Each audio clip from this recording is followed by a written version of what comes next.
rock and roll band, riding that Stutz Bearcat, Jim. You know, those were different times. All the poets they studied the rules of verse, and those ladies they rolled their eyes. Sweet Jane, sweet Jane, sweet Jane.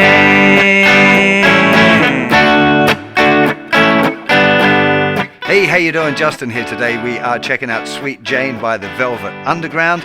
Great song if you're working on your bar chord changes, because it's the bar chords pretty much all the way through. Very, very distinctive rhythm pattern.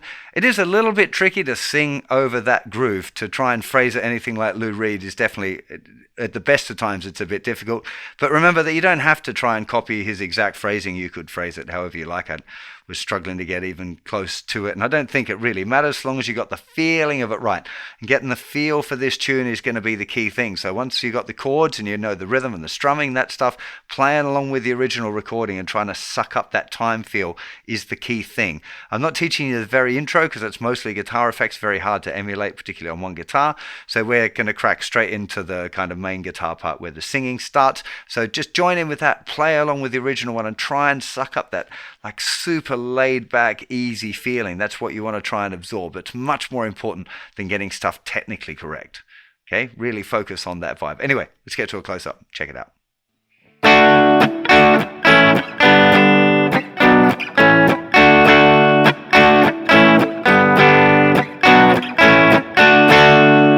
So that is the chord progression we're after. It is starting with a D bar chord that's using an A shape. That's the first finger on the root note, which is the note D, 5th fret of the 5th string, 3rd finger barring the 7th fret and muting the thinner string, very important for that chord. Then we've got an A chord, which is using an E shape, the root note being under the 1st finger there, 5th fret on the thickest string.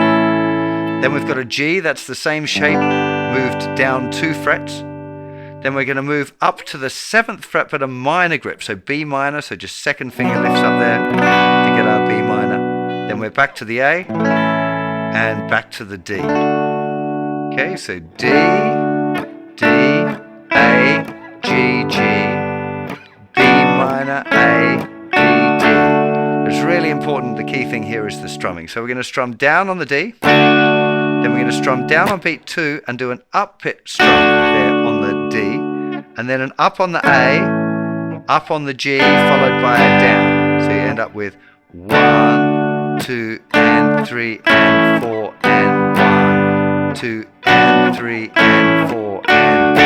So all upstrokes there in that second bar from the B minor, A, B, 1, 2, and 3, and 4, and 1, 2, and 3, and 4, and 1, 2, and 3, and 4, and 1, 2, and 3, and 4, and down, mute, up, up, up, down, up, up, up, down, up, up,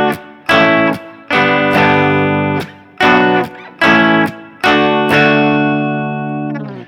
So like I said, it's the feel of that. Make sure you get it right first of all, slowly, carefully, getting the strumming pattern right. Again, it's consistent hand movement there with the strumming hand. Don't be trying to do anything different. It should just be moving nice and consistently.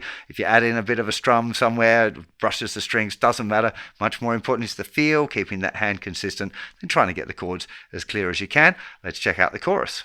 So the chorus is starting on a D to G.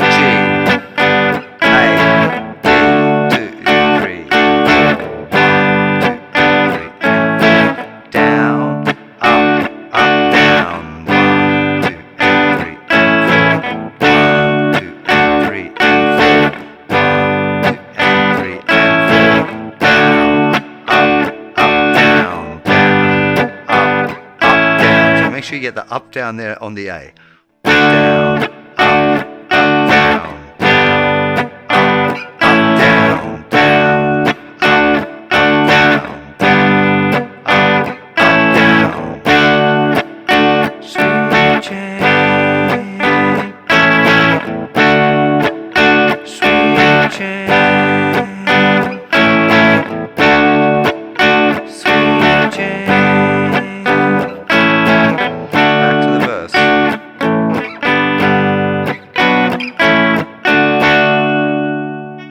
that's pretty much the whole song. It's just bouncing between those two sections, although something that I feel I should mention in researching for this video, I checked out a few live versions, and there's quite a few with slightly different chord progressions. Some with Lou Reed playing the verses, completely leaving out the B minor chord, just staying on the G for an extra strum there before moving back to the A to the D. And there's a couple of other versions I found where it's just slightly different. Some with the chorus where it goes D, A, G, and then back to A again. It doesn't really matter. What I'm trying to show you here is the kind of as recorded version, but feel free to change it up a little bit. I already mentioned that the phrasing of the original song is also quite difficult to do over that strumming. At least I find it difficult to sing over that particular. It's very syncopated would be the word for that strumming pattern. A lot of offbeats there concurrently.